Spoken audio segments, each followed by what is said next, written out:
Olá, doutora Denise. Olá, tudo bem? Tudo e você?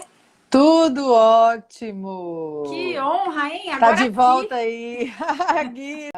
Então, pessoal, meu nome é Janice Sepúlveda, eu sou endocrinologista, sou do grupo Santa Casa Belo Horizonte, uma escola endocrinológica que tem como base há muitas décadas a educação em diabetes. Então, a nossa formação ela já vem diferenciada por este olhar. Então, assim, para a gente foi até mais fácil, né, adentrar este caminho da educação com uma formação que sempre teve aí este lado, né?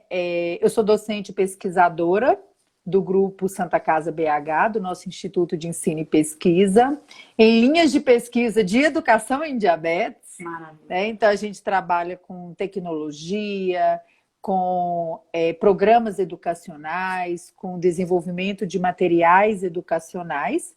E essa nossa página é um projeto, né, que nós montamos com a nossa equipe do Grupo Santa Casa BH para tentar aí fazer esse trabalho de formiguinha, né, de levar a educação e de mostrar para as pessoas o quanto que a educação em diabetes e o tratamento interdisciplinar fazem a base do tratamento realmente existir.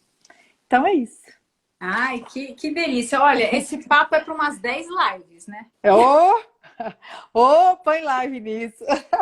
Aí eu vou começar com uma pergunta assim, que chove todo dia, não foi só agora pela live. Mas todo mundo pergunta, nossa, Elô, não sabia dos rins, nossa, eu não sabia do problema do pé. É engraçado que quando eu comecei as lives, uma das minhas bandeiras é a questão do pé, porque eu vivo isso. E eu sei que é uma complicação totalmente evitável. Até outro dia, antes de viajar, até coloquei nos stories, falei, gente, pegue essa informação e use a seu favor. Porque eu não tive isso, né? Então eu queria que você falasse para as pessoas quais são as complicações que mais assustam o diabético a ponto dele não querer ouvir. Então você começou até muito bem, Elo, porque nas primeiras consultas dos pacientes, independente de ser recém-diagnosticado ou ter meses ou anos ou décadas de diagnóstico, dificilmente uma pessoa com diabetes e a família passam por uma primeira consulta sem falar a duas palavrinhas, medo e complicação, né? Então daí a gente já tira uma questão no mundo atual, no tratamento atual do diabetes, que é um trabalho que pessoas com diabetes, familiares e profissionais de saúde precisam melhorar, que é tentar viver o mundo real, o momento presente, onde nós temos um outro olhar sobre o diabetes, que não é aquele de 3, 4, 5 décadas atrás. Sim. E quando a pessoa chega à consulta com recém-diagnóstico, o medo da complicação, o que já ouviu da complicação, ou que já viveu da complicação, muitas vezes ele ocupa o maior espaço da mente da pessoa. Tanto, e ocupa tanto naquele primeiro momento, que às vezes a pessoa nem ouve aquilo que é mais importante para poder viver dia a dia, né?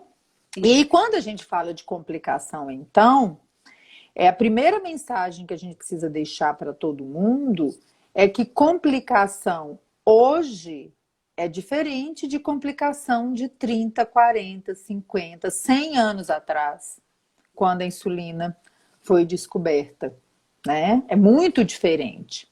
Só que hoje nós estamos vivendo uma geração que está se encontrando. Sim. Pessoas que vieram de um outro tempo com pessoas que estão vivendo a era tecnológica, com muita oferta de medicamentos orais, com muito conhecimento, com muita ciência para proteger, né, a pessoa das complicações que a gente fala aí que são as micro e macrovasculares. Então, quando a gente fala de complicação, a gente precisa primeiro ter esse norte e entender que a gente tem dois tipos de complicações que as pessoas esquecem. as complicações agudas do diabetes e as complicações crônicas do diabetes, ou seja, aquela aguda que a pessoa está sujeito a ter ela hoje, depois da live, né? Ela pode ter a qualquer momento, né? Que é a hipoglicemia, é uma complicação aguda do diabetes, e muitas pessoas têm essa experiência da complicação aguda, às vezes até diariamente, né? Nós temos a cetoacidose diabética, que pode acontecer tanto nos pacientes com diabetes tipo 1 quanto nos pacientes com diabetes tipo 2, e que é consequência de um diabetes que ainda não está controlado, de hiperglicemia, na maioria das vezes, né? Hiperglicemia é importante, embora possa acontecer sem glicose muito elevada em alguns outros casos. E no ato do diagnóstico, né? Ou no ato do diagnóstico, né? E temos o estado hiperosmolar, né? Que também é uma complicação aguda, mais frequente nos pacientes com diabetes tipo 2 e que todas estão relacionadas à desidratação e todas estão relacionadas ao descontrole do diabetes. Então, essas complicações agudas, muitas vezes, Elô, as pessoas não lembram dela. Não falam dela, não lembram dela e às vezes não atinam que tem mais chance de tê-las do que a complicação crônica. Você sabe que fizeram uma pergunta para mim uma vez, numa das lives, assim, Elô, o que você sentiu que mudou, né, ao longo dos 35 anos de diabetes? E o que você acha que não mudou? Eu falei, mudou muita coisa em termos tecnológicos, de instrumentos que te trazem um controle glicêmico, as insulinas super modernas. Mas uma coisa que para mim não mudou é o preconceito que vem da falta de informação. Então, quando eu comecei isso aqui, nesse mundo virtual que não fazia parte do meu dia a dia, o que mais me trouxe alegria foi perceber o quanto se engaja na disseminação da boa informação, que é o que você está falando. Muita gente fala das coisas assim, olha, é melhor você ter hiper do que ter hipo. Não é uma questão de ser melhor ou pior, é uma questão de você aprender e entender se você consegue ter a leitura desses sinais, desses sintomas, se você sente ou não, e administrando, que é o que eu falei nos stories. A partir do momento que você se informa cada vez mais, você consegue administrar um diagnóstico que é difícil, não é do dia para a noite, que você fala, puxa, olha, ontem eu fiquei diabético, hoje eu já estou PHD. Não, e nem tem gente que fala, você sabe tudo, não sei nada. Porque o meu corpo também está mudando, e ao longo do tempo eu tenho outros sintomas que eu estou aprendendo a lidar, com complicações que eu já vivo. Mas assim, a gente percebe que a trajetória na companhia da diabetes é uma trajetória mais leve, se você se abrir para essa condição. E o que eu percebo é que ainda existe um preconceito muito grande, porque fica atrás dessa palavra. Ai, não, diabetes acabou minha vida, porque agora eu vou amputar, eu vou ficar cego. Gente, não, para isso tem um chão, que você vai determinar se ele vai ser tortuoso para o bem, para o aprendizado, ou se ele vai ser tortuoso para o mal, né? Exatamente. E aí, essa frase que você falou aí, que a gente escuta com muita frequência, essa pergunta, né? É melhor ter hipo ou é melhor ter hiper? E eu sempre falo com os pacientes o seguinte, é melhor você tratar de viver bem, em vez de escolher a letra A e B, escolhe a C, né? Exatamente. Porque isso não é uma escolha, ter hipo ou ter hiper, não é uma questão de falar assim, qual que é melhor eu ter? Melhor é educar-se para ter uma qualidade de vida, sabendo tomar uma conduta quando você vê uma informação de hipo ou de hiper, né? Então não é uma questão de escolher uma complicação, é uma questão de você treinar todos os dias para você ter excelência na conduta. Então essa é a palavra para complicação aguda. E aí, respondendo, continuando a resposta, o outro lado são as complicações crônicas do diabetes. Ou seja, o próprio nome já diz, é crônica. Você não vai começar o diabetes hoje, por exemplo, o diabetes tipo 1 hoje, e amanhã você tem uma complicação, né? A complicação, ela exige o quê?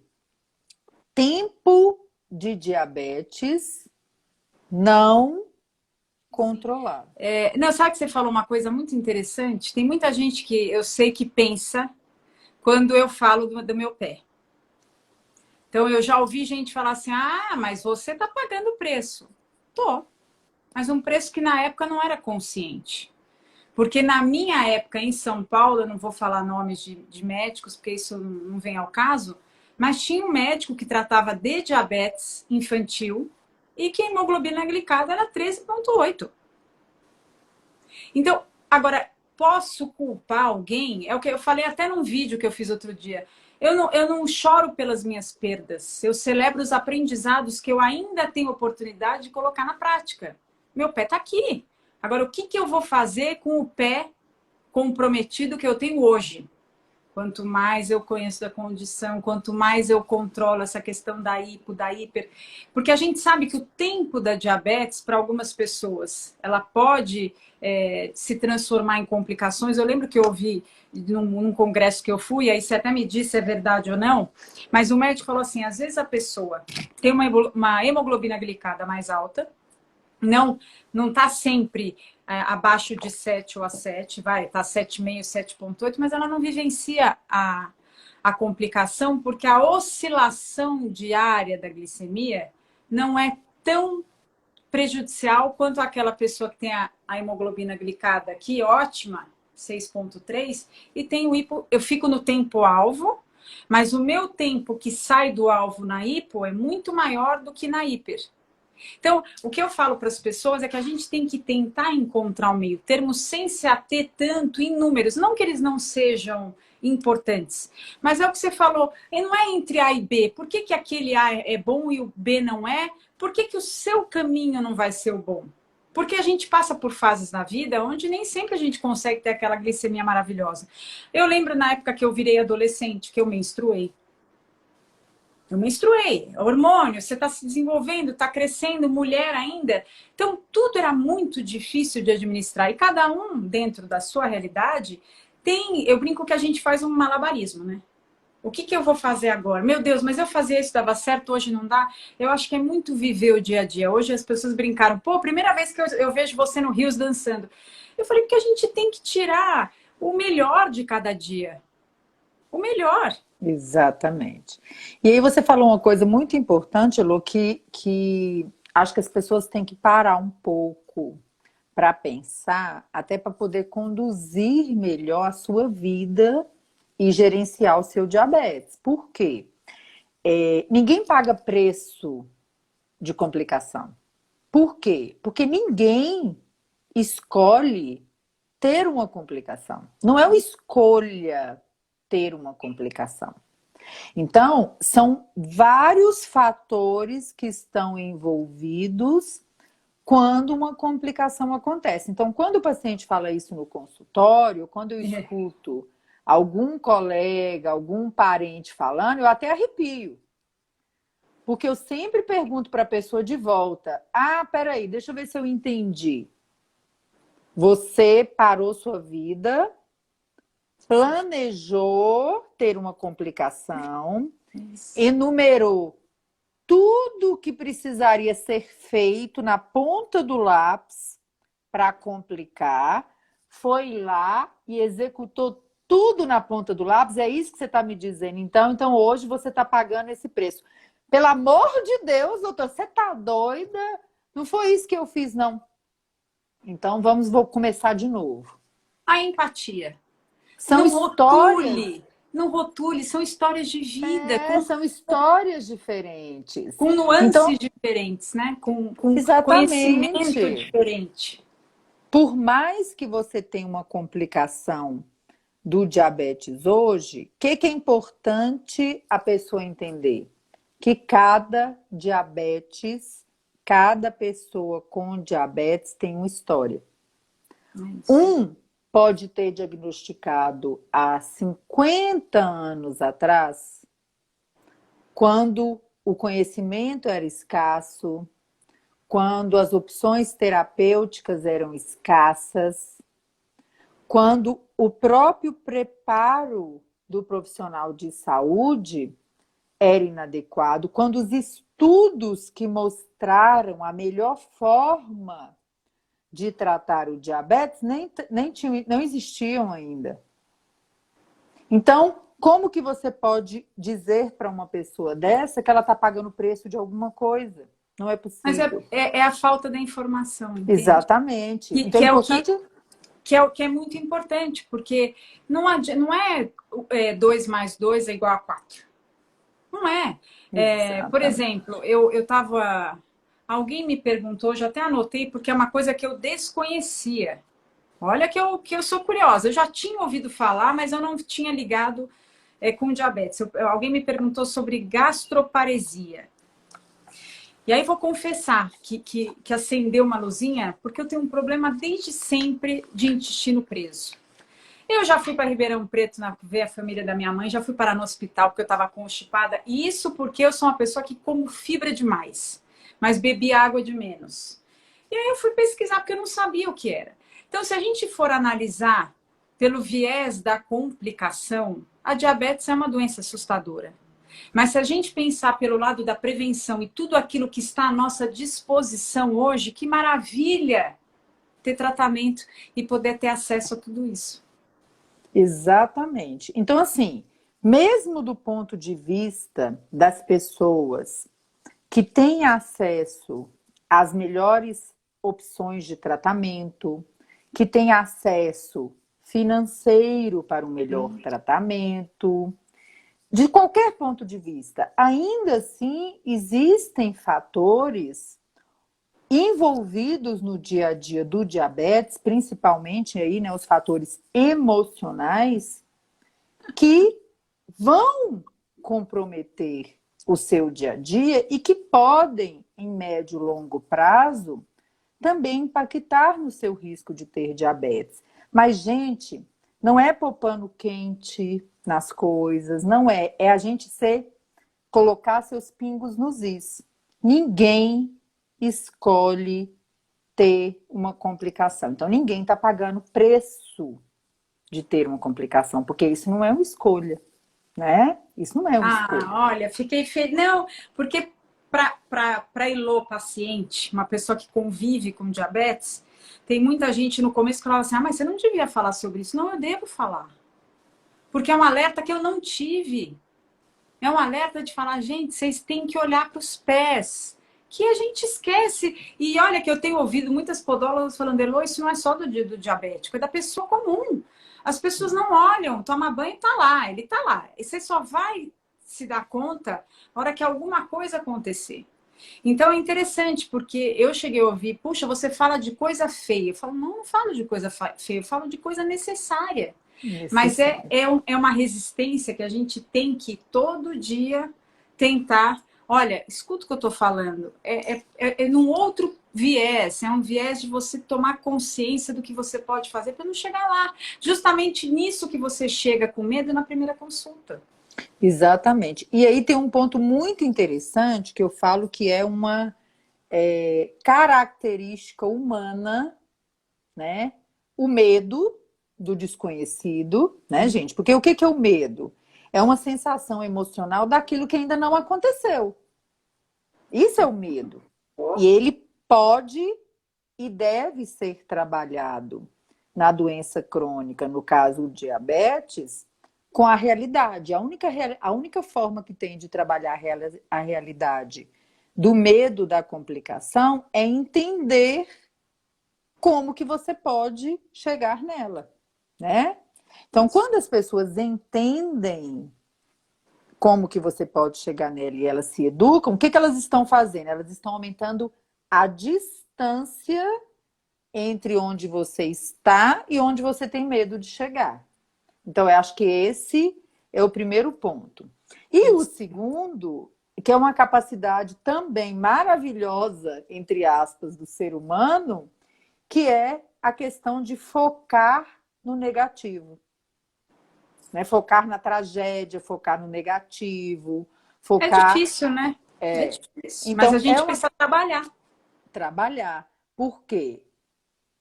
Se você tem ou se você não tem uma complicação, uma coisa é fato.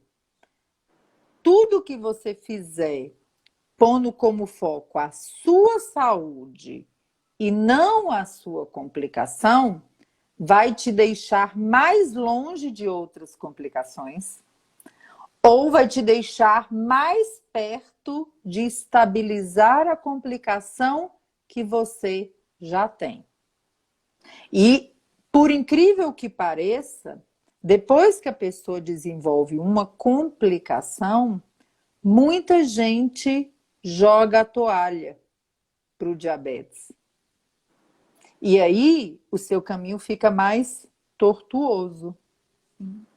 Porque quando você tem uma complicação, aí a gente tem as complicações que a gente chama de microvasculares e macrovasculares, ou seja, as micro são as que acometem aí o rim, que acomete os nervos, né, a neuropatia, as pequenas inervações. Então a gente tem essas complicações, a gente tem as complicações que levam a infarto, que leva a AVC, né? Então, são complicações? São complicações. E Quando você... desconhecidas, né? Eu fiquei impressionada com uma pesquisa que eu recebi, ou também eu li, falando do quanto as pessoas não sabem da ligação, né, cardiovascular do coração com diabetes. Exatamente. E aí, muito do que é feito no tratamento, independente de você já ter ou não, pode deixar você exatamente do jeito que você está hoje. E às vezes as pessoas não focam nisso. Às vezes aparece assim, depois de 20 anos de diabetes, vai no oftalmo e tem uma retinopatia diabética, né? Tem lá o edema macular, os microaneurismas, que foi indicado um tratamento e que pode ficar daquele jeitinho que tá. E às vezes a pessoa não olha o lado que tá para ficar do jeito que tá e já se enxerga, por exemplo, cega.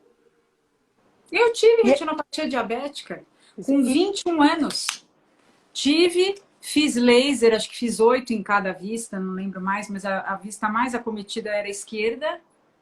Nunca mais tive nada. Estagnou. Exatamente. É o que você falou. Então, eu não choro as perdas. É claro que na época é o desespero. Você não sabe o que vai acontecer, você está no meio do turbilhão.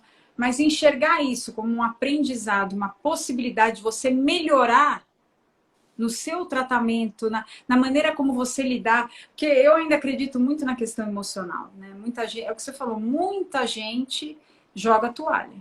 Então, aconteceu isso comigo, agora minha vida acabou, agora que eu não vou cuidar mesmo. Não, é exatamente. Então, quando às vezes o paciente, eu recebo muitos pacientes encaminhados dos colegas, justamente porque complicaram, né?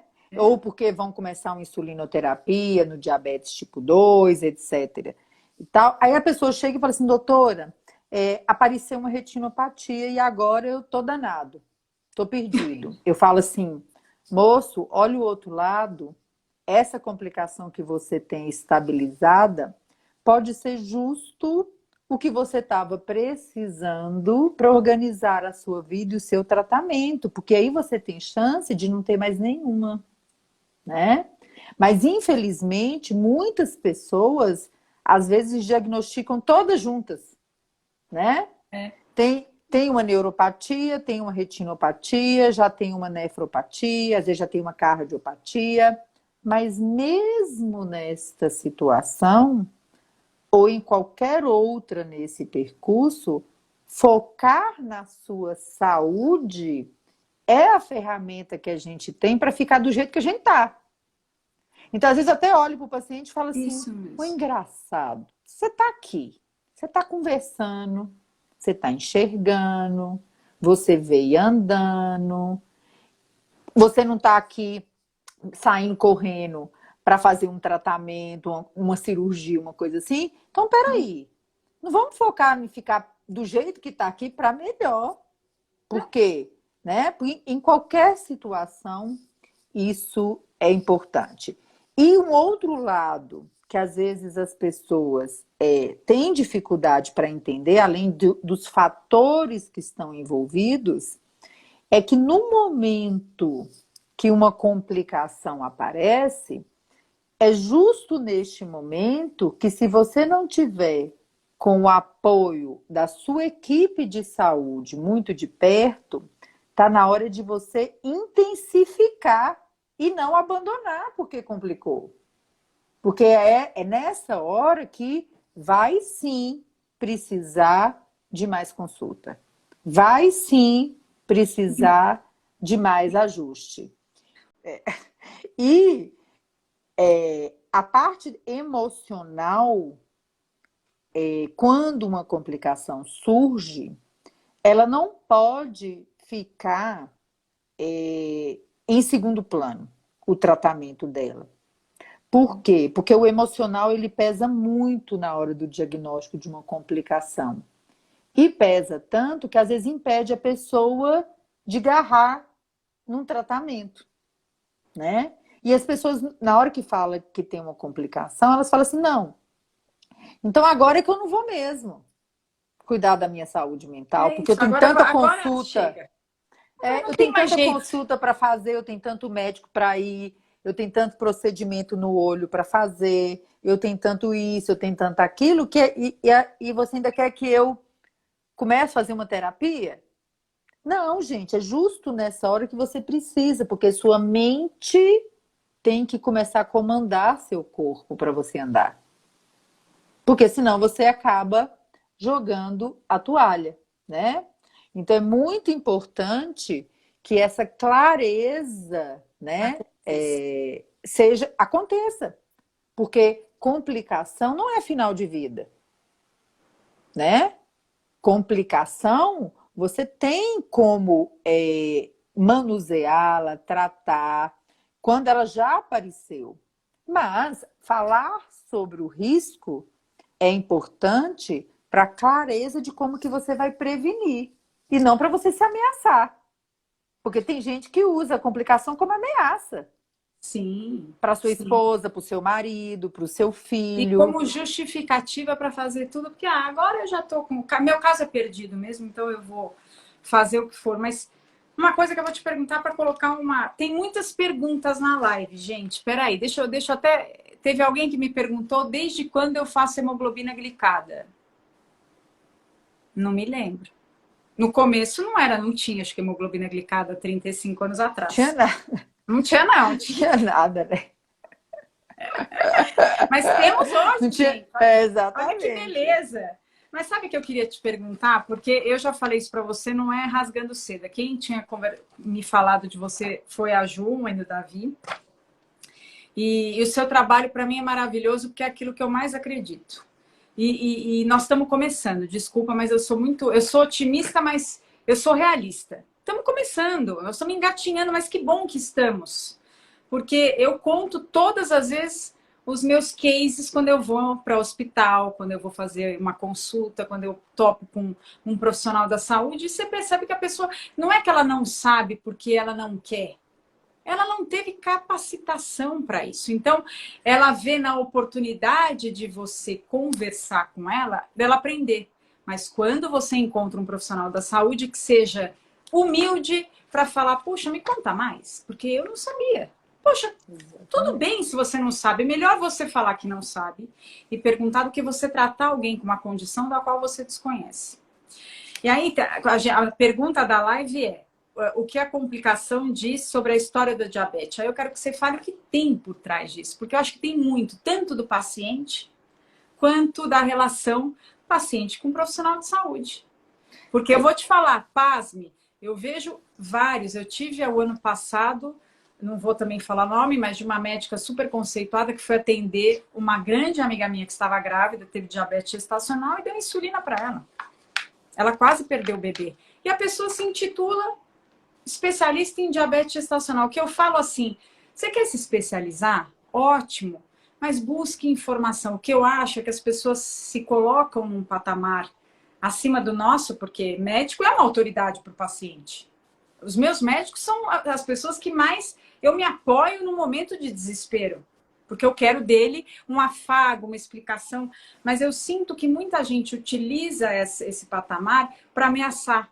Olha, você não volta mais aqui no meu consultório porque você não estava cuidando da tua glicemia. Mas como assim? Se ele está lá no consultório, se ele foi para consulta, é porque ele quer uma ajuda e talvez ele não esteja conseguindo, sim, uma estabilidade, porque ele está num período de depressão, perdeu o emprego, está se separando. Então, quando você traz esse olhar humano do profissional, dessa médica que é a doutora Janice, eu fico estimulada a continuar, porque não é uma batalha fácil. As pessoas não gostam de ouvir falar em saúde, principalmente pelo viés de prevenção. Né? Eu acho que assim, respondendo a pergunta, né, o que uma complicação diz sobre a história do diabetes? Eu falo com o pessoal que diz tudo, diz tudo, porque uma história de diabetes ou uma complicação aguda e crônica, ela conta a história de uma vida com diabetes. E a vida da pessoa com diabetes, ela inclui sua família, seu trabalho, sua equipe, quando você tem acesso a uma equipe, seus insumos, quando você tem acesso aos seus insumos, mas também inclui a clareza que a história da complicação também inclui as decisões e as crenças das pessoas. Então é importante que a gente entenda dois lados, né? Então, a adesão ao tratamento do diabetes é uma palavra que às vezes a gente vê as pessoas falando e nem todo mundo entende o que é adesão ao tratamento. Acha que é só tomar remédio, né?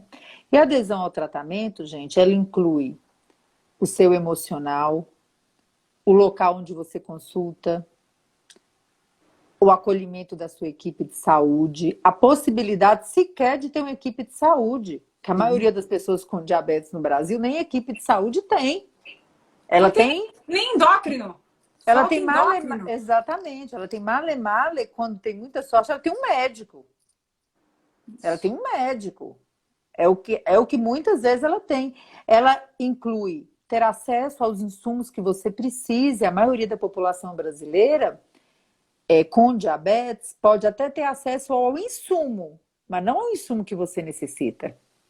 E muito menos a explicação e orientação de como utilizar. Eu fiquei pasma outro dia que eu recebi de uma amiga de um rapaz que não tem Instagram, que ele pede que eu faça um vídeo como ele aplica, como ele tira a insulina. Mas é porque eu preciso comprar, eu não tenho. Eu uso a caneta, mas ele usa a seringa. Porque ele não sabe.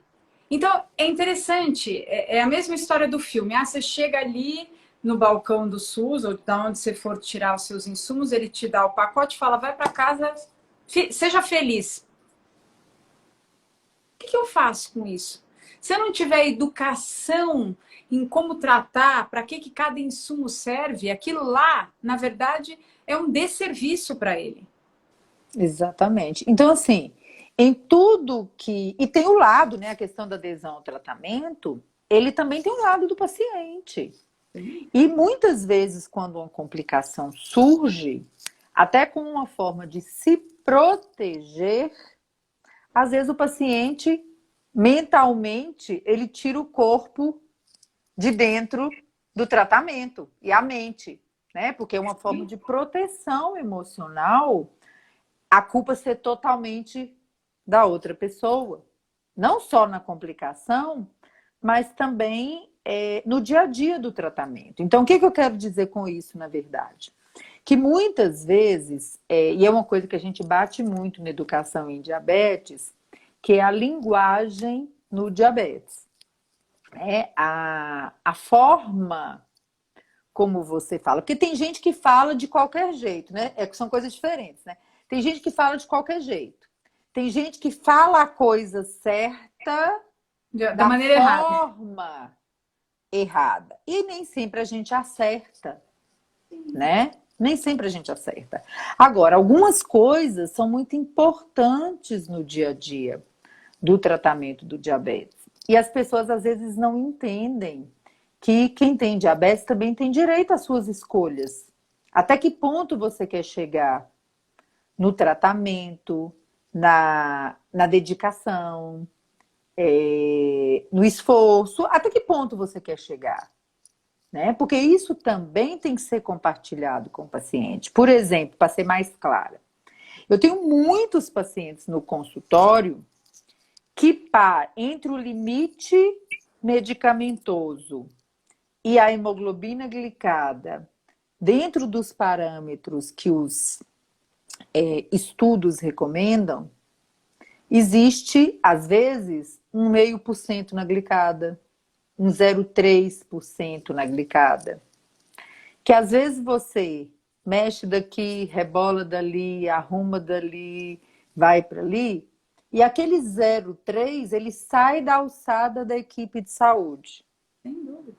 Precisa ser da pessoa com diabetes. E muitos chegam para mim e falam assim: não quero. Eu não quero, a partir de agora, fazer mais nada por esse 0,3, 0,5. O que ela quer dizer com aquilo naquele momento, né? Eu não quero acordar de madrugada para medir glicose. Eu não quero pôr um sensor de glicose, mesmo quando tem condição. Eu não quero ir no psicólogo. Eu não quero tentar um padrão, uma terapia nutricional adjuvante aí, né? Um low carb, algumas refeições. Eu não quero fazer um dia de exercício a mais. Então, qual que é a missão do médico naquela hora? Você tem que estar de acordo com a pessoa. A não ser que ela não esteja educada ou consciente o suficiente para entender a escolha que ela está fazendo. Você sabe que você me lembrou uma passagem que eu conto muito. Eu sempre amei doce. Eu sempre comi demais. Porque aqui minha família é italiana, portuguesa, libanesa, tudo em volta da mesa e tal. E aí tem muita gente perguntando: como é que você consegue administrar a questão da comida? A maturidade me trouxe isso. Por isso que eu falo que é muito a nuance daquilo que você vive naquele momento, qual a tua realidade, qual a tua faixa etária. Então, eu aprendi que se eu quisesse comer um doce ou beber alguma coisa que eu gosto, eu tenho um preço para pagar. Isso eu tenho. Então, é um dia seguinte, numa glicemia que vai oscilar mais, eu vou suar mais um pouquinho a camisa para conseguir estabilizar. Talvez, se eu beber um vinho rosé que eu amo, eu vou ter uma noite mal dormida pelas câimbras que vão provocar, pela neuropatia que eu já tenho, porque a bebida, ela acentua esses sintomas. Então, você começa a colocar na balança assim: será que eu espero a vontade passar e permaneço do jeito que eu tô, tudo bem? Ou eu vou comprar essa briga de tomar um pouquinho desse vinho e passar a noite mal dormida? É isso, é você ter o equilíbrio, mas sabendo o que você vai encontrar. E muitas mães me perguntam: olha, meu filho ficou diabético, o que eu faço para ajudar? Eu vou tirar tudo dele, de que ele não pode comer? Não é assim, porque a criança está em fase de desenvolvimento. Converse com o seu médico, faça uma consulta com o nutricionista, entenda o que ele gosta de comer. Porque eu lembro na minha época que o que encantou minha mãe e meu pai no médico que eu fui? A possibilidade de eu comer o que eu gostava. Porque no começo do tratamento, eu lembro até hoje, o meu prato era um filezinho mignon, carne bem passada, né? Que eu nunca gostei de carne mal passada, 2 tomates, 2 rodelas de tomate e 2 folhas de alface. E melão. A fruta que eu mais amei na minha infância foi melão. O que eu comia de manhã? 1/4 de pão de forma. E muitas vezes eu deixava de comer, porque na hora que eu ia fazer a medição no xixi, eu estava com a glicose lá em cima. Mas é óbvio que não era só pelo alimento que eu estava comendo, era pela culpa que eu já sentia pelo que eu estava comendo. Porque eu falava: eu vou comer isso aqui vai, meu Deus do céu, isso aqui vai dar uma pane. E dava. E hoje eu entendo, eu já acho que eu comentei com você, que quando eu fazia o exame da glicofita, eu ficava tão nervosa que muitas vezes eu ia para o exame, meus pais que faziam, dava aquele verde quase preto, e minha mãe vinha com aquele dedo em rixo: o que você comeu? Eu não tinha comido nada. Algumas vezes sim. Outras não, porque eu ficava segurando a urina para não ter que fazer xixi junto com eles no banheiro e pelo receio do que viria naquele exame. E aí hoje, muito mais velha, depois que eu comecei a entender como o organismo ele responde à questão emocional, é óbvio, a minha ansiedade fazia com que eu tivesse com a glicemia lá em cima mesmo. Eu acho muito importante isso que você está falando, Elô, por quê? Porque, infelizmente, no mundo do diabetes, a gente tem vivido um momento que é muito triste. É as pessoas, muitas vezes, tentarem impor a sua vontade e o que funcionou para você no outro, na sua Isso. página do Instagram, no seu grupo de WhatsApp. E quem não está emocionalmente equilibrado e preparado para filtrar, descompensa da cabeça.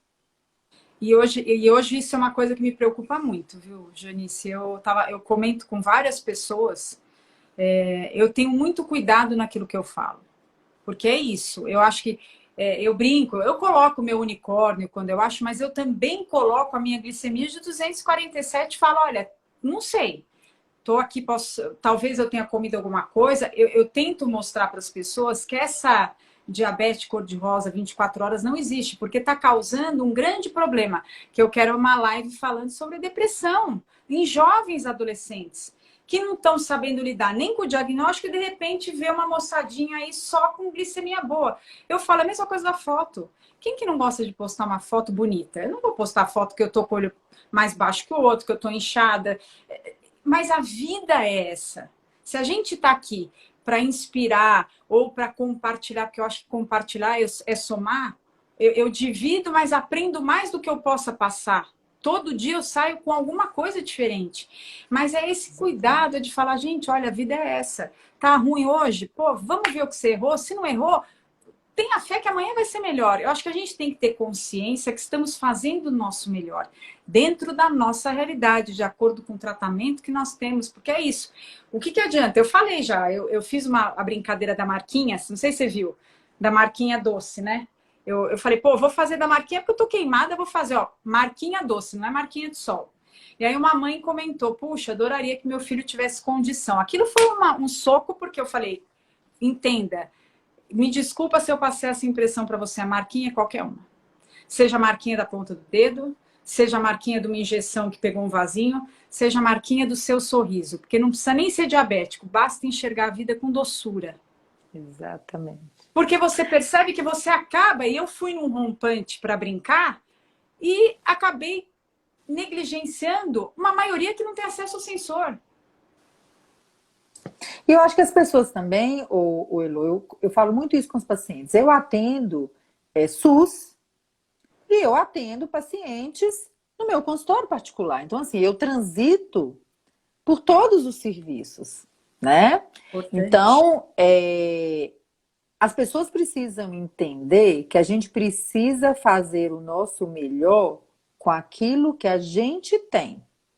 E às vezes eu falo com os pacientes assim, né? Para de mimimi. Para de choramingar pelo que não é possível agora. Por quê? Às vezes o paciente do SUS, o governo, a gente tem um grande ambulatório de bomba de insulina na Santa Casa de Belo Horizonte, e a maioria dos nossos pacientes hoje estão sem insumos de bomba. Eles voltaram para as múltiplas doses de insulina até tudo ser regularizado. E aí, muitas vezes, na hora que sai a bomba e vem as múltiplas aplicações, eu falo com eles assim, começou o mimimi. Agora não vai tratar porque não tem bomba? Não. Nós vamos continuar firme e forte, vamos para as múltiplas aplicações e vamos fazer mais consultas e vamos organizar. E no dia que a bomba chegar, maravilha.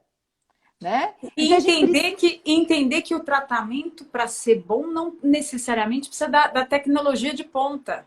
Não, não é que Isso. eu. E olha que, como advogada, eu acho que. E eu falo isso para todo mundo. Todo mundo tem direito. Mas, infelizmente, esse direito não é reconhecido quando a gente precisa, principalmente por via judicial. Que é a área que eu atuo. Eu me frustro. Mas eu também entendo. Porque existe uma má gestão, existe uma questão de dinheiro, verba que vai mais para um, não vai para outro. Existe uma série de fatores que não está nas nossas mãos. Essa falta de gestão não sou eu, Elô, que vou resolver. Mas eu tenho que Isso. resolver dentro daquilo que eu tenho disponível, como eu faço para conseguir controlar melhor. Teve um rapaz que me perguntou, Elô, como é que você consegue acordar com a glicemia tão boa? Porque eu acordo com a glicemia lá em cima. Você já ouviu falar do fenômeno do alvorecer? O que eu faço? Eu meço 2 vezes à noite. E isso não é mais um sacrifício, passou a ser uma rotina. Eu acordo Sim, um sem hábito. despertador, eu acordo às 3 e acordo às 5. Claro que a gente tem que entender também nesse nosso raciocínio que nem sempre quando a gente acorda a gente tem que aplicar para corrigir, porque daí você pode ter hipo. Mas é entender como está o seu organismo à noite. Às vezes a gente precisa de mais insulina de manhã. E que bom que tem insulina para tomar. Exatamente. Então é isso que a gente fala muito no dia a dia. A gente tem que viver o dia de hoje com os recursos que nós temos para lutar. Então, a mesma energia que às vezes a pessoa gasta em não fazer o que é possível e que está em mãos, é a mesma energia que ela gastaria para fazer. Né? Por exemplo, Minas Gerais, nós estamos em falta da insulina ultra rápida desde o mês de novembro. Aí, nas primeiras semanas, uma paciente me mandou uma mensagem, né, do SUS e falou assim, doutora, eu vou parar de usar a rápida e o bolo de alimentação porque não tem ultra rápida.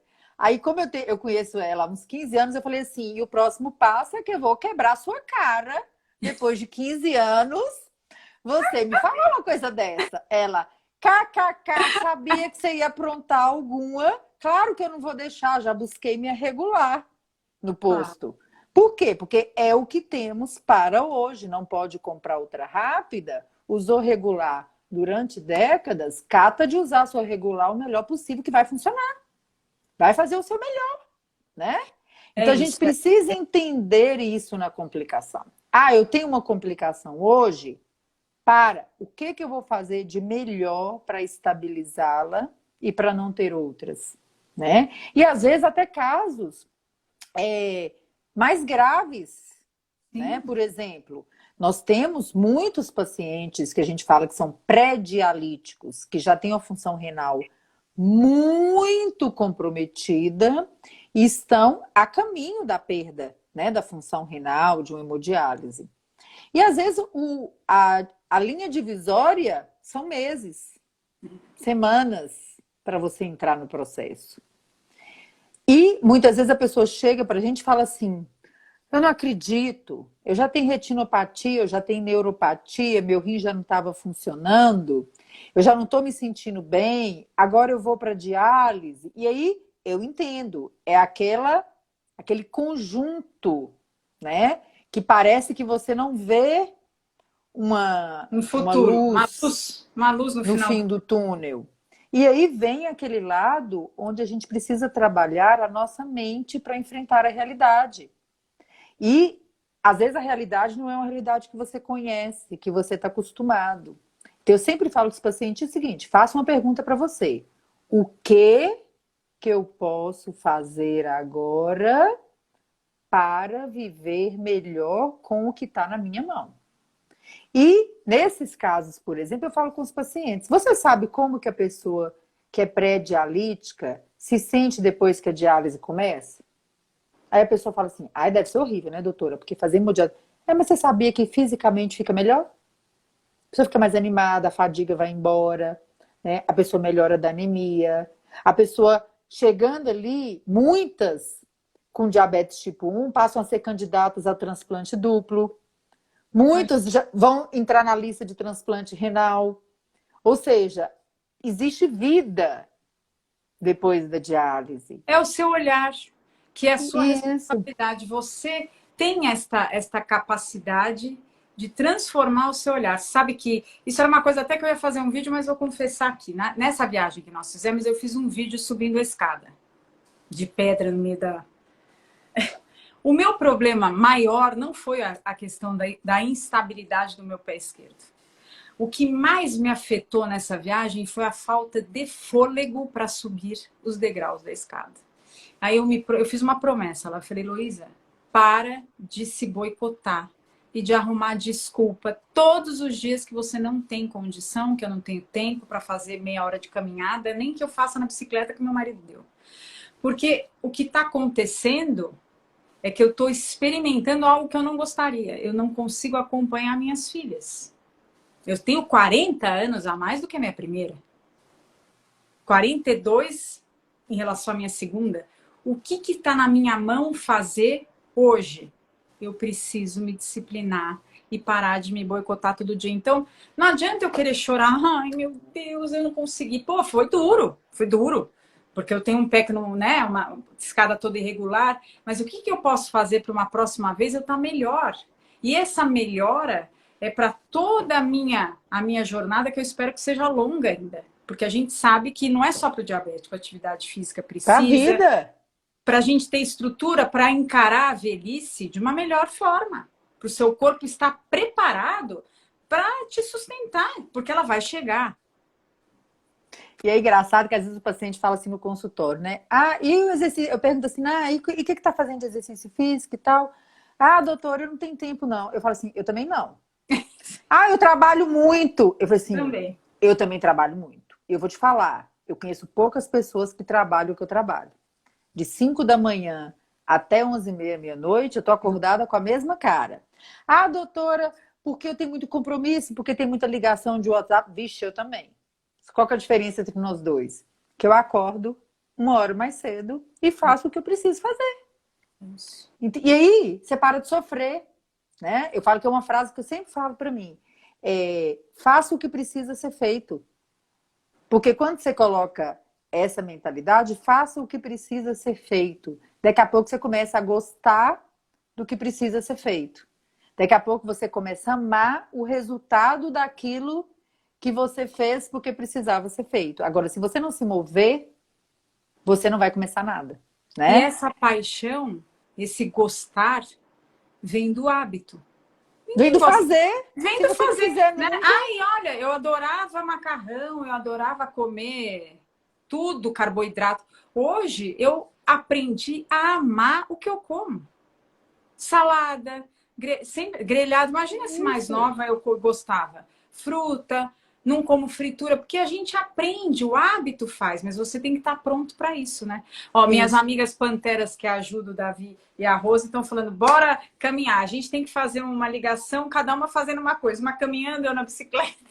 Exatamente. E aí, focando neste ponto, a gente vem sobre o ponto mais importante das complicações, que é o quê? A forma de você prevenir complicação é justamente você focar na sua saúde. Não tem uma forma mais efetiva de prevenir complicação do que focar na saúde e não na doença. Então, quando você foca na saúde, você, com complicação ou sem complicação, você alimenta bem, você cuida do seu exercício físico, você cuida da sua saúde mental, você está cuidando. Quando você faz isso, você está cuidando de quê? Do seu peso, do seu colesterol, da sua glicose, né? Você está diminuindo o seu risco cardiovascular. E automaticamente não é possível. Gente, vocês têm que entender uma coisa. Não é possível cuidar da saúde e atrair doença, Verdade, né?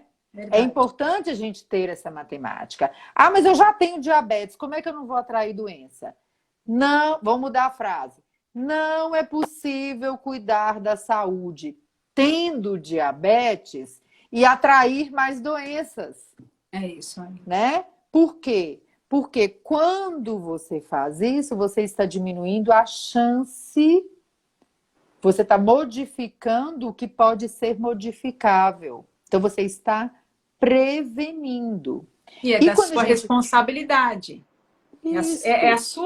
a sua escolha que vai fazer a diferença. Não adianta você chegar depois lá no consultório e falar, olha, doutor, há 6 meses eu estou aqui negligenciando, mas agora o senhor resolve, né? Que é a questão que eu falo, é o comprometimento das partes. Cada um vai fazer aquilo que está na sua alçada. Então, para as complicações também, gente, é alimentar bem, fazer exercício, abandonar o fumo, ter cuidado com aquilo que não é diabetes, que é vida, que é corpo, é sua saúde física, mental e espiritual. Se você cuida dela, você estimula a sua resiliência, você fica mais preparado para os embates da vida, aonde estão inseridos o que pode acontecer com você no diabetes, né? Então é muito importante a gente ter esse preparo. E outra, não é só ter hemoglobina glicada de 7 para baixo que conta. Qualquer percentual reduzido no controle do diabetes que você tem hoje conta na redução das complicações, na redução do risco. Conheci uma moça no consultório do meu dentista. Oba! E aí ela falou assim, Elô, eu me cuido com o doutor. É um médico de fora, que é diabético, tem 86 anos, e é ele que fala da dieta low carb. Agora eu esqueci, Richard alguma coisa. Bergenstahl. E ela tem hemoglobina glicada de 4,5. Ela falou, Elô, alguma vez você teve isso? Eu falei, eu não. Eu falei, na verdade, eu não ouço 4,5 no mundo azul aqui, que pelo menos eu converso. Mas aí a minha pergunta é, esse índice é real para quem tem diabetes? Tipo 1? Então, a gente tem que olhar de vários pontos de vista.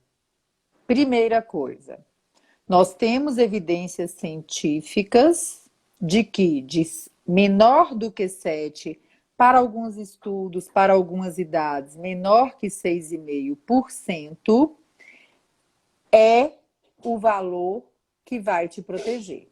Então, a primeira coisa que a gente tem que pensar é qual o preço que você está pagando em vida, em qualidade de vida, se isto for um incômodo para você ter 6, 5,8, 5,5, porque é muito óbvio que o esforço para 7, 6,5, 6, 5,5, ele existe. Sim. Como é possível hoje uma pessoa com diabetes tipo 1 ter um 5,5, onde a gente sabe pelos estudos que quanto menor a hemoglobina glicada, maior a chance de hipoglicemia. Isto é livre para todo mundo? Não, porque não é todo mundo que tem condições de fazer monitorização contínua de glicose, né? Outra, nós temos estudos mostrando o risco que existe nos extremismos para muitas pessoas, né? Por exemplo, eu tenho pacientes que chegaram ao meu consultório fazendo dietas cetogênicas que nesse meio do caminho passaram por comas hipoglicêmicos, né? Alguém Então, está perguntando, 7,5 para criança não tá legal, Janice? Depende. A gente tem que ter muito cuidado com a interpretação numérica.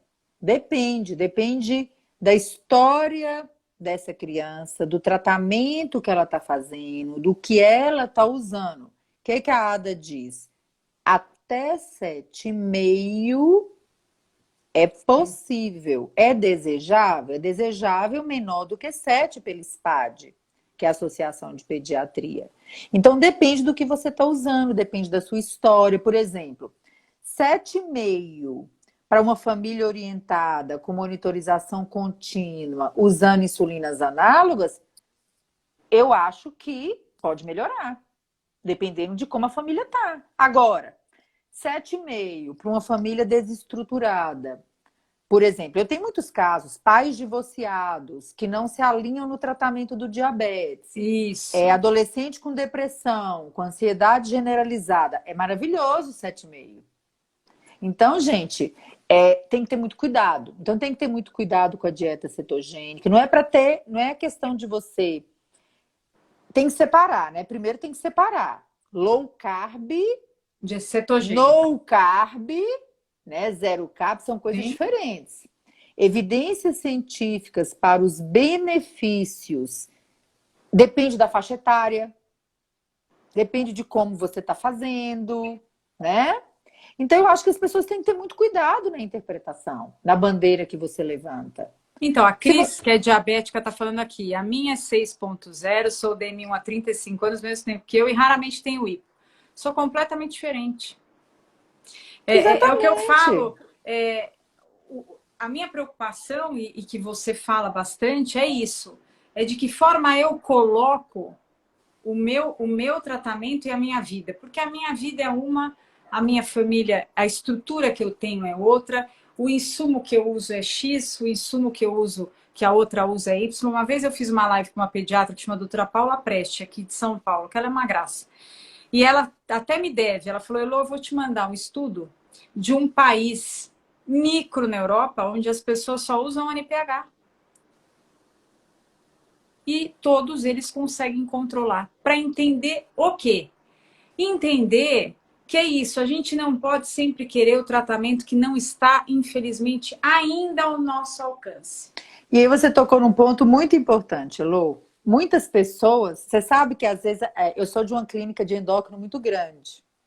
E alguns colegas já fizeram a sua opção por não atender mais pacientes com diabetes tipo 1 por causa da idade deles, do tempo de profissão e por aí vai, uma escolha. E aí, um dia a gente estava fazendo uma reunião, né? E eu NPH para cá, NPH para lá. Gente, deixa eu te falar, eu adoro NPH. Eu adoro insulina NPH, eu adoro insulina NPH. Deixa eu te falar, se pensa numa insulina que eu amo, ela se chama insulina NPH. É uma insulina que eu amo, né? Então, aí o colega virou e falou assim, que trem que é esse que você tá falando, esse trem aí de NPH? Você usa NPH ainda? Eu falei, uso e uso muito. Existe uma diferença entre eu e vocês. Eu sei usar. Eu sei prescrever NPH. Meus pacientes aprendem a usar NPH. Essa é a diferença. Agora as pessoas fazem da NPH um demônio. Fazem da insulina regular um demônio. E aí torna... É isso que eu falo. A gente está engatinhando, porque educação é isso. Hoje a tecnologia nos permite replicar e disseminar a informação com uma velocidade avassaladora. Mas a gente usa isso tanto para o bem quanto para o mal. Porque esse tipo de mito ainda é enxergado... Eu não uso NPH, mas talvez eu também não tenha tido um médico que soube prescrever. E veja, talvez eu não tenha passado por uma situação onde eu precisasse ou eu só pudesse ter acesso ao NPH. Então, esse seu olhar é importante, porque nós precisamos desmistificar fatos que não são verdade, não são verídicos. Isso, e não é só questão financeira, gente, que é uma burrice pensar. Por exemplo, eu tenho um caso de uma colega médica, psiquiatra, que já estava há uns 5, 6 anos com o diagnóstico do diabetes e que, desde o primeiro momento, foi prescrito por um colega um análogo de longa duração. E ela chegou no meu consultório, não satisfeita com o controle glicêmico, hiperglicemias de jejum, fenômeno do alvorecer, e tinha sido indicado para ela uma bomba de insulina. Só que ela não queria usar bomba de insulina, né? Aí ela chegou no meu consultório, ficou lá. Eu falo que é a eternidade da consulta. E no final eu falei com ela assim, olha, vamos fazer o seguinte, nós vamos nós vamos sair do análogo de longa duração e vamos para NPH, porque é a melhor escolha para você, se você não quer evoluir para a bomba de insulina. Sim. Ela falou assim, pirou, né? Você tá bem pirada. Ela falou assim, você tá bem pirada que eu vou usar colega médica. Não. Você tá bem pirada que você vai me prescrever aquela NPH do posto de saúde. Você tá doida. Aí eu falei, tá vendo como que contra a ignorância é difícil ter um argumento? E eu brincando com ela, eu fui lá e expliquei para ela por que a NPH, por que isso, por que aquilo. Ela virou e falou assim, moça, até esse exato momento, eu tinha dó dos pacientes que usavam NPH. Eu achava que aquele povo ia tudo morrer com complicação do diabetes. Aí eu falei com ela assim, olha, vamos fazer o seguinte, você tem 2 opções, ou NPH ou bomba. Você não quer usar bomba, então você ficou com uma opção. Vamos tentar? Passou uns 7 dias, ela me mandou mensagem. Mulher, que insulina abençoada. Que glicose de jejum linda. Que fenômeno do alvorecer controlado. Nunca mais eu saio da SNPH. Os radicalismos, né? Os extremos. Eu tomei Lantus durante anos, foi ótima. Até que meu corpo deu uma pane com Lantus e eu tive que parar porque eu estava tendo hipoglicemia que eu quase não acordava mais. Aí eu passei para Tresiba. Então, veja, é muito individual, de novo. É muito o que eu vou prescrever, tá vendo? Porque eu tive a oportunidade ao longo de 35 anos de conhecer gente muito boa. Mas como em qualquer profissão, de conhecer gente muito ruim também. Não faz muito tempo. O ano retrasado que eu estava num congresso, eu fui chamada numa palestra, num palanque que eu falo, né, no púlpito, para falar, e fui chamada como: olha, agora nós vamos ouvir uma sobrevivente da DM1. Eu estava num congresso de médicos da área vascular. Eu consegui fazer, apesar de eu ter ficado no chão, né? Fui lá, falei e tal. Na hora do café, eu chamei esse médico e falei: posso comentar uma coisa com o senhor? Olha, que eu me considero uma mulher bem resolvida. Mas o senhor me jogou um peso nas costas, um rótulo muito difícil de digerir. Se eu, uma pessoa bem resolvida, que acredito que seja estudada, que sou uma curiosa pela minha condição e administro bem tudo que o diabetes me traz emocionalmente, fisicamente, foi um baque. E para aquele que não quer sair do casulo para falar que ele é diabético? Que ele nega a condição porque ele acha que a condição é um peso. Esse aí volta para a clandestinidade e não sai nunca mais.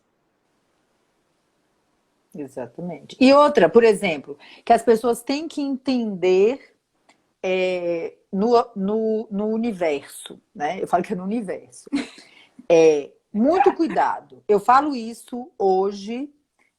Um grande problema hoje da medicina, eu acho, Janice, é que os colegas médicos, no Código de Ética Médica, está escrito assim: o médico pode fazer aquilo que ele está apto para fazer. Não é? Lá não está escrito que você tem que ser especialista em alguma coisa para fazer aquilo, não. O que eu quero dizer bem grosseiramente? Se eu tiver um preparo e me sentir apta para abrir uma barriga, né, fazer uma cirurgia abdominal, eu posso me treinar para aquilo ali e eu posso vir a fazer aquela cirurgia, né? Então os colegas, às vezes erram em se aventurar a fazer aquilo para o qual não está preparado. Por exemplo, desde que eu acabei minha residência, em 2004, na hora que eu saí da residência, que eu pisei o pé, assim, no primeiro dia que eu levantei, eu falei assim: existe uma coisa dentro da endocrinologia que eu não vou atender em nenhum dia do meu consultório de endocrinologia e ninguém vai me fazer mudar de ideia, que câncer de tireoide. E por quê? Porque dentro da minha equipe, foi meu preceptor, eu tenho um colega que é uma referência mundial de câncer de tireoide. Aí na minha cabeça é o seguinte: prática como eu sou, eu não vou ficar estudando esse trem que muda todo dia para um paciente cá, outro lá, outro acolá. Não é o meu amor. E às vezes os pacientes ligam no consultório e não conversam com a secretária sobre o que é, né? Porque a gente faz uma triagem para câncer de tireoide mesmo, porque eu não atendo, para a pessoa não ir lá pagar uma consulta e eu não atender. E às vezes a pessoa quer consultar comigo. Aí ela chega lá, na hora que ela senta na cadeira, eu tenho câncer de tireoide, deixa eu te falar, bora tomar um café, bater um papo, porque você se equivocou de médico, querida. Não tem a mínima possibilidade.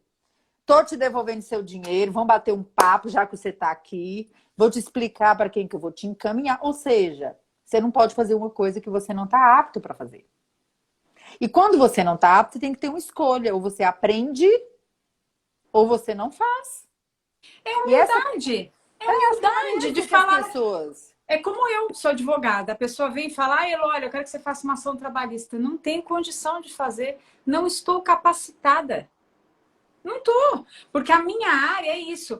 é o que você falou, não é que eu tenho que só faço aquilo que eu me especializei, mas você faz e exerce a sua profissão quando você tem certeza de que você está fazendo algo que você tem a capacidade. Agora, quando você não tem, eu não posso, vou te encaminhar.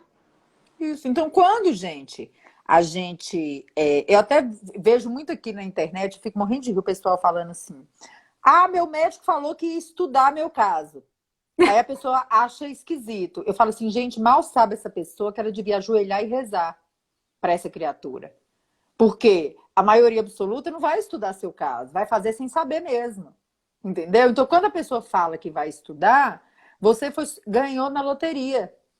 Porque a Eu pessoa falou que acho. vai estudar, entendeu? Vai E que discutir com bom os que ele colegas. falou. E que bom que ele foi. Porque você sabe que quando eu tive o episódio da pneumonia, que eu fui tratada como se eu tivesse. Aliás, eu estava sendo tratada com pneumonia, eu tive uma infecção urinária, fiquei 1 ano vivendo uma montanha russa. Foi logo depois disso que eu tive retinopatia diabética, eu tive umas feridas na perna. E eu fui parar num médico, que toda vez eu falo, preciso perguntar para minha mãe qual é o médico. Ele é um dermatologista do Tatuapé. Depois de, sei lá, 3 meses que ele estava me tratando, ele falou: Elô, eu gostaria que você procurasse outro profissional. Porque eu esgotei aquilo que eu conhecia para te ajudar e eu não consigo mais. Este homem eu tenho loucura até hoje, porque ele traz à tona exatamente o que todos deveriam fazer. Chegou no meu limite, por que não falar? Vou te encaminhar para alguém que possa te ajudar.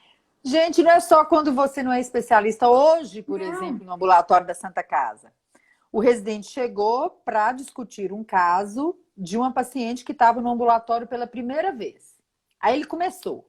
E assim, como a gente tem muita experiência, na primeira frase você já sabe Já o que sabe. vai dar, né? E aí, gente, tinha tudo que era possível. Sem amparo familiar, deficiência mental, todas as complicações do diabetes, sem diário de glicose, sem certeza da dose de insulina, sem tudo. Nada. Aí o residente vira para mim e fala assim: você vai fazer? Eu falei assim, o mesmo que você. Nada, porque eu não tenho como fazer nada, eu não tenho como adivinhar o que essa paciente está vivendo. Ela veio com uma pessoa que não sabe o que ela vive, não acompanha, não cuida dela, não sabe nem que dose de insulina está usando. A mesma chance que eu tenho de fazer alguma coisa é a sua, só se for adivinhar. Como eu não adivinho, tem que voltar com o cuidador, com a pessoa que está com ela. Ou seja, não tem adivinhação, né? Então a gente precisa entender o universo do diabetes, da complicação, da equipe multiprofissional como um todo. É um todo. Não tem. Complexo. Complexo, Exatamente, mas é não um tem. todo. É um todo. Por quê? Existe um pensamento que é básico. É quem está vivendo aquela realidade, gente, que tem que parar e se perguntar se tá bom para ela. Tá bom para mim a forma que tá? Tá bom para mim a equipe que está me acompanhando? Tá bom para mim o jeito que eu estou me alimentando? Tá bom para mim o serviço onde eu estou? Tá bom para mim o posto de saúde que está me atendendo? Eu falo isso com os pacientes. Tem paciente que chega e fala assim: eu vou no meu posto de saúde e eu estou sendo muito maltratado. Questione, é o que eu falo, não tenha medo Aí eu de falo assim: você questionar. fez o quê? E você fez o quê? Ah, doutora, eu não fiz nada não, porque senão daqui a pouco eles nem me entregam meus insumos. Eu falei: pois é, porque eu tinha chamado a polícia, o jornal, a televisão, eu tinha processado o governo, o município. Eu já estava ali, ó, já estava pulando o pescoço da Não, pessoa. você sabe que eu ouvi uma. Eu vira e mexe, eu ouço esses casos, porque é minha área de atuação, direito à saúde. Ah, mas olha, fui lá e não consegui. O que você está fazendo para mudar?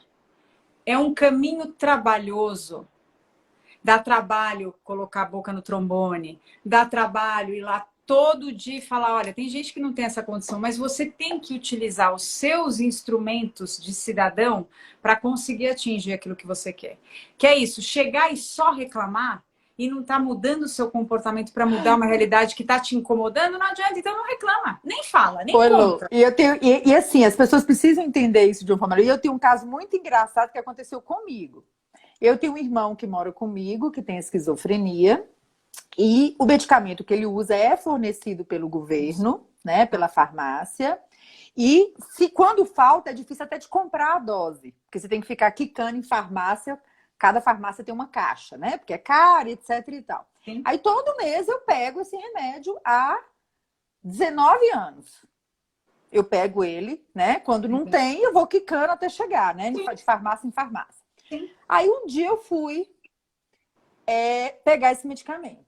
Aí, na hora que eu cheguei, tava cheinho, tá faltando remédio, tá faltando remédio, tá faltando remédio. Aí eu peguei, cheguei lá na farmacêutica, ela falou assim, olha, doutora, não tem um medicamento esse mês. Aí eu liguei nas farmácias, também não tinha. Aí eu peguei e falei assim, não tem problema não, eu vou sentar aqui, nesse banquinho que você tá vendo, eu vou trabalhar, eu vou ficar aqui o dia inteiro, até você me dar uma resposta de que dia, que hora e que minuto que eu vou pegar esse remédio. Porque a segunda opção é em 24, 48 horas eu ter que interná-lo no hospital psiquiátrico. Então eu preciso programar minha vida, eu não estou à disposição. Isso. Mas eu não tenho essa resposta. Se vai você ter que não procurar. tem, querida, eu é que não tenho. E eu não estou com pressa. Sentei lá e fiquei lá, trabalhando, lendo, estudando. E ela só olhando para mim e o horário fechando. Ela, doutora, mas eu não tenho como te dar. Minha filha, se mova. Você se vira. Você liga para o governador, você liga para o prefeito, você liga para o laboratório, mas eu quero saber o dia e a hora, porque eu tenho que programar minha vida. Se você falar comigo, é daqui um mês, eu vou sair daqui agora, eu vou no psiquiatra dele e vou providenciar uma internação. Então você tem... A vida não é assim, não. Eu sei que essa menina se moveu, passou umas 2h30, 3 horas, ela me aparece assim, pode vir amanhã, 17 horas buscar. Eu falei, seu desinfeliz, por que você não fez isso antes, capeta? Mas, por que Janice, você faz isso com o povo? A gente tem que se mexer. De 1 em 1 milhão é que faz. Porque já está enraizado na cultura do brasileiro que aceitar. Não, e é isso. Se eu comprar briga, a pessoa não vai olhar mais para minha cara, ele vai dificultar. Se ele dificultar, eu vou chamar a polícia. Faz ocorrência. E faça, exato. Chame força policial. Eu lembro de uma época que estava tendo um grande problema no hospital público aqui de São Paulo. O que acontecia? Isso, hospital público, minto, não era hospital público. A pessoa chegava para fazer o exame fazer quimioterapia. Só que quando ela chegava no balcão, a pessoa falava assim, olha, infelizmente seu plano de saúde negou. Então a senhora não vai fazer. Qual que era a minha indicação? Senhora, a senhora está aí dentro do hospital? Tô. Só avisaram a senhora agora que não vai ter quimioterapia? Ótimo. Então você fala para a mocinha que a senhora vai na delegacia por omissão de socorro. Funcionou durante um tempo. O que aconteceu? Depois de uns 4, 5 meses que a coisa aflorou, porque todo mundo começou a ir para a delegacia e colocou boca no trombone, uma senhora me liga e fala assim, agora eu estou do lado de fora do hospital. Eu falei, por que do lado de fora? Não, porque a gente tem que mostrar o RG para poder entrar no estacionamento. Ou seja, eles queriam evitar que a pessoa entrasse no hospital para alegar omissão de socorro. Faz um fuzuê, berra. A televisão adora espetáculo, porque assim vão ouvir. O problema é quando infelizmente, eu me calo. Exatamente. Infelizmente, às vezes as pessoas têm que usar desses recursos. Só que, no caso das complicações, então, principalmente a retinopatia, a gente sabe que em muitos locais do país a pessoa é diagnosticada com a retinopatia e fica numa fila esperando uma consulta com o retinólogo. Fica numa fila esperando a fotocoagulação a laser. E às vezes perde a visão naquela fila. Então eu falo muito isso com os pacientes, né? De modo geral, os pacientes que consultam com a gente na Santa Casa, né? Não porque o convênio esteja muito melhor, não. Mas os pacientes que andam um pouco mais rápido, né? Aí, às vezes, o paciente fala assim, doutora, mas eu estou esperando. E tá fazendo o que esperando? Você tá só esperando? Né? E as pessoas precisam se mover. Né? As pessoas precisam se mover assim, olha, se você continuar esperando, né, pode não dar mais tempo. E a visão não é do oftalmologista, não. É sua. Né? Não, é porque é o que eu falei, dá trabalho. Dá trabalho. A gente é taxado, que seja taxado, que a pessoa queira me achar chata, eu sou chata. Mas eu estou exercendo a minha cidadania.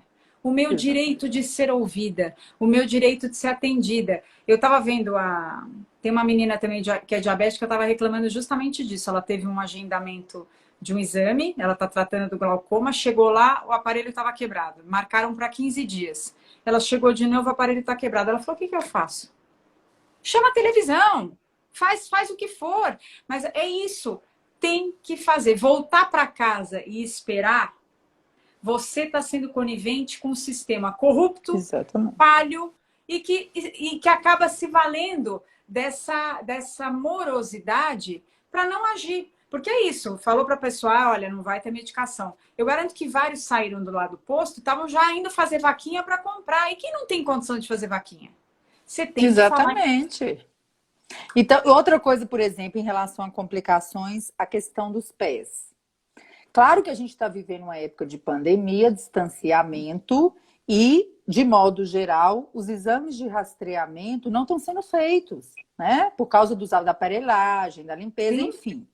Mas, tirando que tem pandemia, todas as pessoas com diabetes tipo 2, desde o diagnóstico, e quem tem diabetes tipo 1 há mais de 5 anos, devem fazer seu exame do pé uma vez por ano. E né? peçam para o médico. E aí, o que eu falo muito com os pacientes, né? Não fez? Lembra para o seu médico. Se ele não tiver aparelhagem no consultório, você pergunta para ele, eu vou fazer como? Isso. Quem vai fazer para mim? Como que vai ser? Por quê? Porque o pé é seu. Né? O pé não é da outra pessoa, o pé é seu. Por isso que a informação é tão importante. Eu falo para as pessoas, não tenham preguiça. Ouçam de tudo para vocês terem a capacidade de autonomia de questionar. O questionamento não é desrespeito. Eu participo da campanha do Desperta, do Pé Diabético, que a Kátia está aqui, que é da Urgo, faz parte, que é uma querida. E é isso. Eu nunca tive um exame de neuropatia quando eu tive 5 anos, nem 10 anos. Vários médicos eu passei, eles nem tocavam no meu pé. Mas eu também tenho parte nisso, porque eu nunca falei, olha, eu estou tirando o meu sapato e gostaria que o senhor olhasse meu pezinho lindo. Porque eu estou munida de informação de que este exame pode mudar a minha vida. O diagnóstico precoce pode fazer com que você não progrida na neuropatia, não vivencie um problema mais sério ou até amputação, que é o que mais as pessoas têm medo. Então é isso. E não é que o médico só é responsável, porque às vezes o médico esquece. Então, doutor, só pode olhar meu pé? É isso. E você sabe que tá falando coisa que é engraçada, porque, por exemplo, a gente que tem uma veia aí de estimular as pessoas a pensarem, né? Eu também tenho uma formação em coach, às vezes eu falo isso com os pacientes. O paciente diz para você, doutora, você pode me pedir, deixar um pedido de exame de sangue no consultório para mim? Aí eu falo assim, qual? Aí ele fala assim, como assim qual? Qual exame você tem que fazer agora? Não. Aí tem uns que, como eu tenho muita intimidade, assim, não, quem tem que saber o exame é você. Eu falo assim, não. Quem tem que saber a época do exame é você, porque eu tenho centenas de pacientes. Você que tem que me falar qual é o exame. Você tem que fazer aquela rotina anual do diabetes que eu te ensinei. Você tem que fazer só glicada, você tem que fazer TSH para tireoide. Tá na hora de fazer a microalbuminúria? Porque se você tá me pedindo fora da consulta, que eu não tô vendo seu prontuário, você tem que me falar qual que é o exame. Aí eles falam assim, eu acho que é o anual, porque eu fiz no mês tal. Tá vendo como é que você sabe? Você tem que saber. Você tem que saber que hora. Você tem que saber. Você pode não saber exatamente o que é cada um. Mas você tem que falar assim, olha, tá na hora de fazer aquele tanto de exame, que colhe aquele tanto de potinho. Isso. Não, doutora, agora é só a glicada e o exame da tireoide. Uai, você que tem que saber, você tem que me ajudar, uai. Chegou a hora de fazer o exame do pé? Doutor, eu fiz o exame do pé em tal mês. Por exemplo, por que as pessoas sabem a época de voltar no oftalmo? Depois que você começa a fazer, todo mundo tem um reloginho lá, eu já fui. Tá aqui o relatório do meu oftalmo. Por que não tem do pé? Por que não tem da relação albumina-creatinina? Não, as pessoas não sabem o que para que servem os rins, doutora Janice. E eu falo para as pessoas, não sintam vergonha, perguntem. O importante é saber. Eu comecei a live com uma nefrologista. Doutora, nós temos 1 ou 2? Porque as pessoas não sabiam que eram 2. E para que serve? O que tem a ver os rins com o diabetes? Se os rins são o filtro do sangue, é um sangue alterado por uma glicemia, porque você não produz um hormônio, ou produz de forma insuficiente, alguma coisa vai estar errada com o sangue. E o sangue chega aonde? No corpo todo. Então, por aí a gente começa a entender o quanto é importante que a gente pergunte, né? A Kátia e a Ju estão aqui. Eu vou fazer propaganda porque eu amo de paixão essa campanha. Quem não conhece, vá no Desperta, campanha Desperta Brasil da Urgo, porque é de uma sutileza e é de uma preocupação não com o comercial de produto que eles vendem, não, é com essa educação que transforma a pessoa. Essa educação faz com que a gente se olhe diferente. Ou seja, a minha responsabilidade é o meu cuidado diário, é o meu ato de amor próprio. Exatamente. E a gente tem que buscar. Às vezes o paciente fala assim: ah, mas eu não consigo ver meu pé todo dia, eu não consigo olhar entre os dedos. Eu falo assim: se vira! Pede pro vizinho, pega o espelho. É que assim é. Pega o espelho, pede pro vizinho, pede pro filho, pede pra esposa, tira foto, filma. Se vira nos 30 e olha esse pé. Se vira. Não, agora eu brinco assim. Você já paquerou seus pés hoje? Você já olhou? Não. Boa. Vamos falar português, claro. Você não está fazendo xixi no vaso? Ou você está sentada ou você está de pé. Dá uma olhadinha ali, de longe. Fala oi. Porque este olhar que vai ser um olhar disciplinado, porque nem sempre a gente tem isso, mas se você começar a olhar, você vai realmente se interessar. É o primeiro passo para você conseguir ter uma saúde boa, porque o pé, infelizmente, ele vai sofrendo anatomicamente e você não percebe. Exatamente. Então, gente, é acordar, é abrir os olhos. Olhe para você, olhe para o seu corpo, olhe para os seus pés, olhe para os seus exames, olhe para o seu coração. Procure, faça uma avaliação do seu cardio. Não fica a partir do momento que você tem esse conhecimento, não fica esperando a consulta de um endócrino para perguntar para ele se você precisa fazer exame. Está sem exame, está atrasado por causa da pandemia. Muita gente nem foi no médico em 2020, né? Não fez suas consultas. Sabe que tem que marcar o oftalmo, se mexe. Ah, eu não tenho médico, meu médico não está atendendo. O número de casos na minha cidade piorou. Vai tomar seu banho agora e olha seu pé. Tá seco? Hidrata, né?